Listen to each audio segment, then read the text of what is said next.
Making of Indian constitution. तो इसमें हमको क्या पढ़ना है, जो कॉन्स्टिट्यूशन हमें इतनी डिटेल में पढ़ना है और हम पढ़ भी रहे हैं, वो कॉन्स्टिट्यूशन बना कैसे। कुछ ऐसा ही है जैसे कि आपको कोई हिस्टोरिकल मॉन्यूमेंट देखने जाना, जैसे मान लो अगले दिन आपको ताजमहल या लाल किला कुछ देखने जाना, जैसे मान लो आप लाल किला देखने जाए और आप अगले दिन की आपकी प्लानिंग है और उसकी एक दिन पहले आप पूरा होमवर्क करके जाएं कि लाल किला किसने बनवाया, ठीक है, कब बना था, टाइम पीरियड क्या था, क्या क्या रॉ मटेरियल यूज हुआ इसको बनाने में, कौन आर्किटेक्ट था, ठीक है, शैली क्या थी इसको बनाने की, पर्पस क्या था इसको बनाने का। आ रही है बात समझ में, ठीक है, कितने लोगों ने मिलकर बनाया, कब बन के तैयार थी। आपको नहीं लगता कि जब आप इतना होमवर्क करके जाएंगे तो अगले दिन उसको देखने का आपका नजरिया बदल जाएगा, तब आप सही मायने में उसको अप्रिशिएट कर पाएंगे। अदरवाइज तो आप एक लेमैन की तरह देखेंगे, अच्छा इतना बड़ा है, ओहो इसलिए इसको लाल कहते हैं क्योंकि लाल है, ऐसे ही तो आप देखेंगे। लेकिन जब आप इतना होमवर्क करके जाएंगे तो आप सही मायने में उसे अप्रिशिएट कर पाएंगे, तब आप उसके एक एक एंगल को डिफाइन कर पाएंगे, ठीक है, कि ये इसलिए बना होगा, इसका पर्पस ये रहा होगा, इसमें ये शैली। आ रही है बात समझ में कि नहीं, ठीक है। तो इस चैप्टर को पढ़ने का मतलब कुछ ऐसा ही है कि जो हमारा इतना महान संविधान है वो आखिर बना कैसे। आ रही है बात समझ में। अब देखो, हमने रिटन कॉन्स्टिट्यूशन को अपनाया, ठीक है। रिटन कॉन्स्टिट्यूशन का सिंपल सा मतलब है कि लिखा गया होगा एक समय में, ठीक है। किसने लिखा, तो वी ऑल नो कि एक कॉन्स्टिट्यूएंट असेंबली थी और उसने इस कॉन्स्टिट्यूशन को प्रिपेयर किया। कैसे बनी ये कॉन्स्टिट्यूएंट असेंबली, इसके मेंबर्स कौन कौन थे, क्या कोई चुनाव हुआ था या उनको अपॉइंट किया गया था, ठीक है। बनता कैसे था संविधान, मतलब आखिर क्या होता था, क्या डिस्कशन होता था असेंबली में, फिर पूरे दिन के डिस्कशन को कोई बैठ के समराइज करता था, उसके बाद उसको एडिट किया जाता था, उसमें कुछ करेक्शन किया जाता था। आखिर वो प्रोसेस क्या था जो अडॉप्ट किया गया इसको बनाने में। आ रही है बात समझ में। देखो, ये चैप्टर जब आप बुक से पढ़ेंगे, पहली बात तो इस चैप्टर को बुक से पढ़ना मत, किसी भी बुक में, any book, whether it is Laxmikanth और सम अदर बुक, हर बुक में ये चैप्टर बहुत ही फैक्चुअल तरीके से दिया, ठीक है, एकदम बिल्कुल फैक्ट फैक्ट फैक्ट, उससे बात बनती नहीं है। मैं कोशिश करूंगा कि मैं आपको एक स्टोरी फॉर्म में बताऊं, ठीक है, कि ये जो कॉन्स्टिट्यूशन है एक्चुअली में कैसे बना, क्योंकि बुक में जिस तरह से लिखा होता है उस तरीके से पढ़ के आपको समझ में आता नहीं है। It is just a rote learning, आप बस पढ़ रहे हैं, उसको मेमोराइज करने की कोशिश कर रहे हैं। जो हमारा कॉन्स्टिट्यूशन बनाने का प्रोसेस है, कॉन्स्टिट्यूशन कितने समय में बनके तैयार हुआ, 2 साल 11 महीना 18 दिन, लगभग 3 साल, यू कैन से ऑलमोस्ट 3 इयर्स। तो 3 साल में क्या क्या हुआ, ये पूरे प्रोसेस को हमें इसमें समझना है, ठीक है। और उसमें जो इंपॉर्टेंट फैक्ट बताना है वो भी हम देख लेंगे। देखो, ये जो कॉन्स्टिट्यूशन बनाने का जो पूरा 3 साल का पीरियड है, इसे हम 2 पार्ट में डिवाइड कर सकते हैं, ठीक है।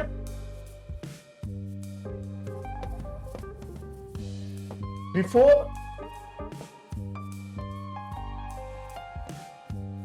इंडिपेंडेंस एंड आफ्टर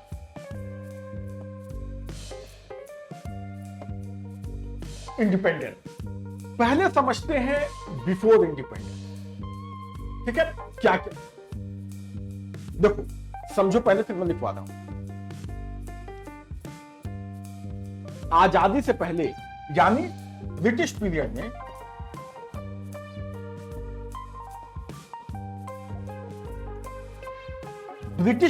में भी तो देश का शासन चलता ही था भाई, तब तक तो कॉन्स्टिट्यूशन का कोई अस्तित्व था नहीं, लेकिन देश का शासन तो चल ही रहा था ना भाई, अंग्रेज चला रहे थे, लेकिन कोई ना कोई नियम कानून तो उस समय भी रहा होगा।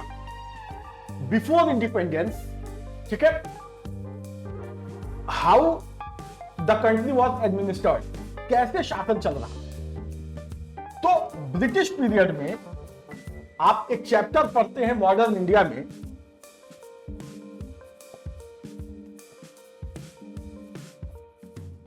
कॉन्स्टिट्यूशनल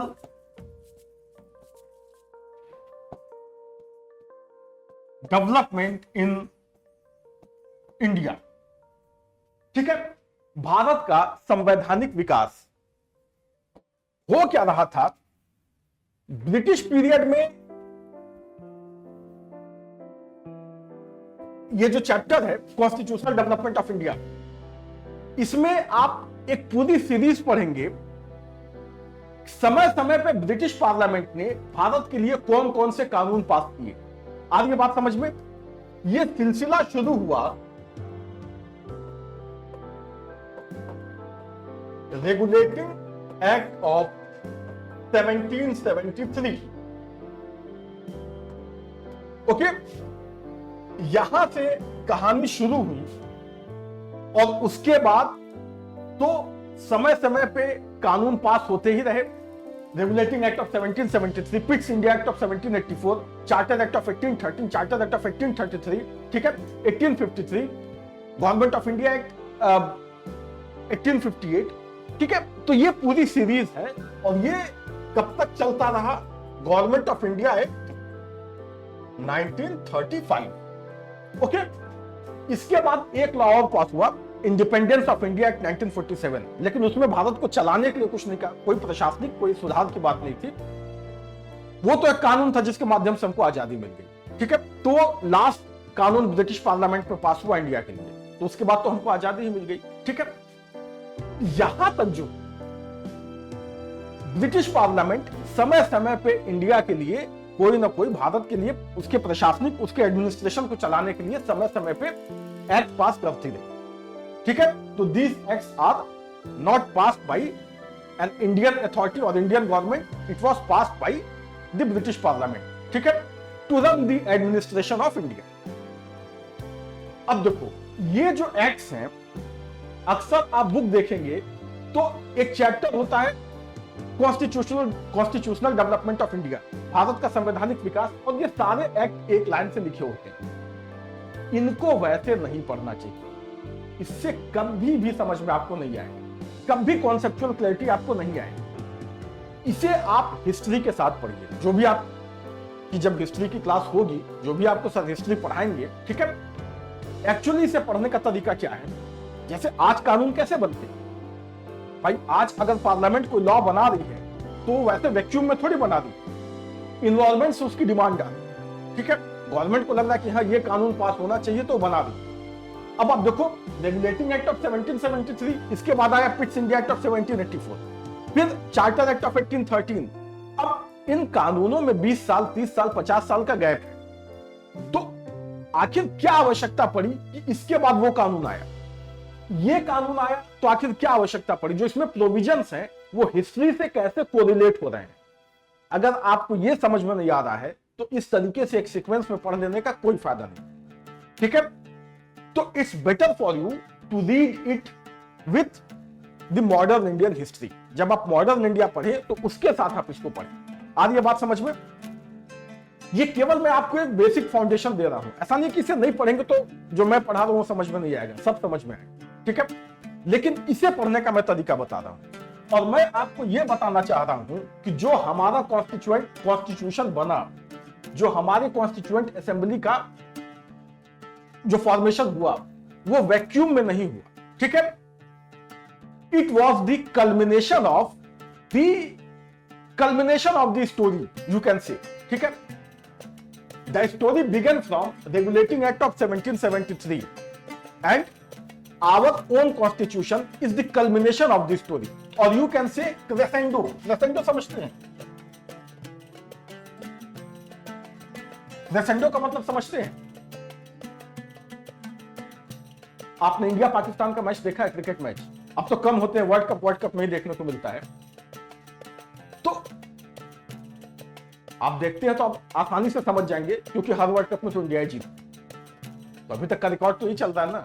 एक इस बार वो जीत गए थे, ये जो कौन सा सीरीज होता है, चैंपियंस ट्रॉफी में एक वो जीत गए थे, अदरवाइज वर्ल्ड कप में तो इंडिया का ही है। अब उसमें कैसे होता है, जैसे जैसे इंडिया जीत की तरफ बढ़ती है मान लो 10 ओवर बचे हैं, पाकिस्तान के विकेट गिर रहे हैं या इंडिया चेस कर रही है, तो लग रहा है कि हाँ एश्योर्ड हो गया कि अब मैच तो जीत जाना है, तो आपको एक एक पटाखे की आवाज आएगी, कभी इधर से आ जाएगी, कभी उधर से आ जाएगी। ठीक है, एक विकेट पाकिस्तान के गिरा, एक पटाखा कहीं बजा। ठीक है, तो क्या है, मोमेंटम बदला। अचानक से जैसे डिक्लेयर होता है इंडिया जीत गई, दिवाली आ जाती है। ठीक है, फिर पूरी चटाई चल रही है, तड़ तड़ तड़, पूरा एकदम माहौल बन जाता है, दिवाली आ जाती है। It is crescendo. ठीक है, apex point of anything is crescendo.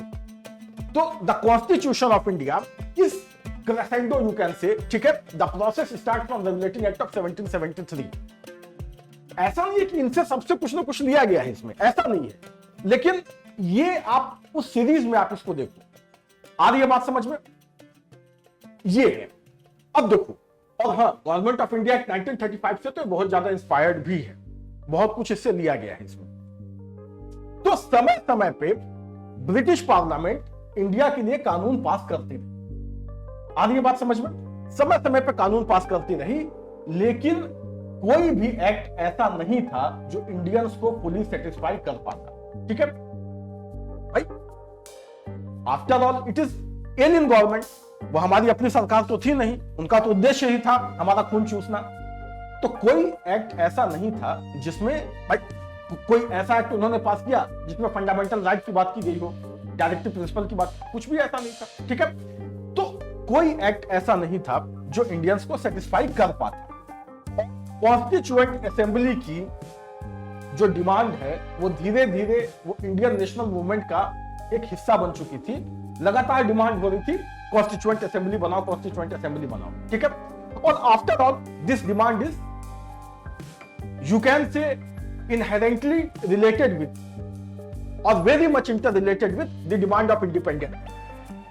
भाई आखिर एक आजाद मुल्क, एक आजाद देश ही तो अपना संविधान खुद बनाता है। जैसे जैसे हम आजादी की तरफ बढ़ रहे थे, संविधान सभा की मांग भी बढ़ती जा रही थी।